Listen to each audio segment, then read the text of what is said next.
In Northwest news, hundreds of Washington State University students left without housing after a fire last month burned part of a Pullman apartment complex have been finding alternate accommodation. The Associated Press reports that while more than 200 tenants broke their leases, others took advantage of two options provided by the Grove Apartments and the university following the July 14th blaze. Director of WSU Housing and Conference Services, Bob Tattersall, said up to 170 students are expected to occupy 4 floors in Rogers Hall. The Grove will cover some on-campus housing costs due to existing rental agreements. Other students will be living in the Grove apartment complex in nearby Moscow, Idaho. A Pullman man has been charged with setting the fire that caused $13 million in damages. Brian Kitchen faces 5 to 20 years in prison if convicted. The Snohomish County Sheriff's Office says rescuers are searching for 3 experienced hikers who went off trail east of Gold Bar. Deputies say a woman called 911 late Sunday night to report that her 52-year-old husband, their son, and one of his friends hadn't returned home as scheduled. Search and rescue personnel worked with the Sheriff's Office helicopter starting at about 5:30 a.m. this morning. The missing hiker's vehicle was found at the Trout Creek Trail about 2 hours later. The Sheriff's Office says officials are working with a cell phone service provider to try to pinpoint their location. In a separate incident this morning, Snohomish County rescue crews came to the aid of a woman in her 50s who injured her knee in a fall along the Pacific Crest Trail.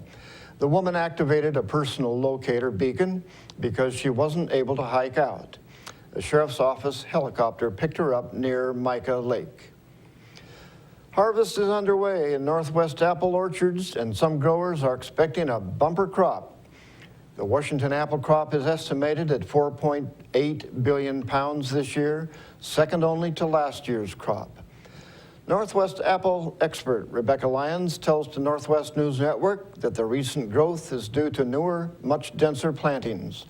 More farmers are turning to newer premium varieties to earn profits, and they're excited about a new variety not yet available in stores.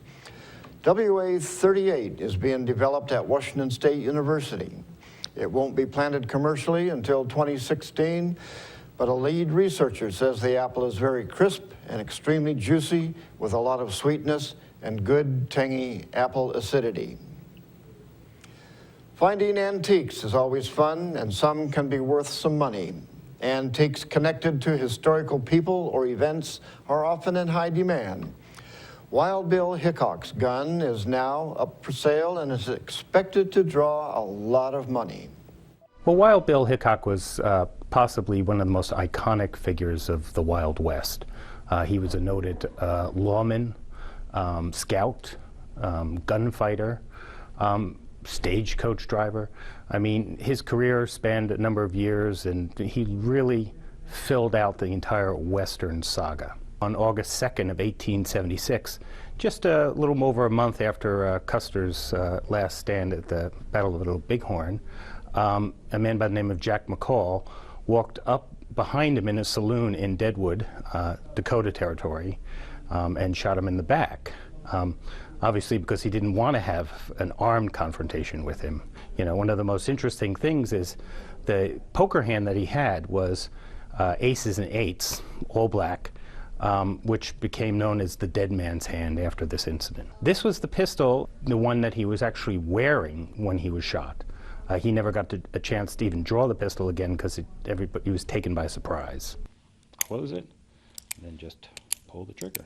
It's a Smith & Wesson revolver. It's .32 caliber. It's 6-shot.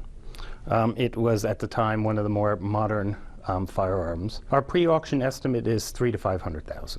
Well, we know a number of collectors that are very interested in the Old West and the gunfighters of the Old West, and this is literally something they're going to have. And that's going to do it for us here at iFIBER 1 News. We want to thank you for watching, and we'll see you again tomorrow.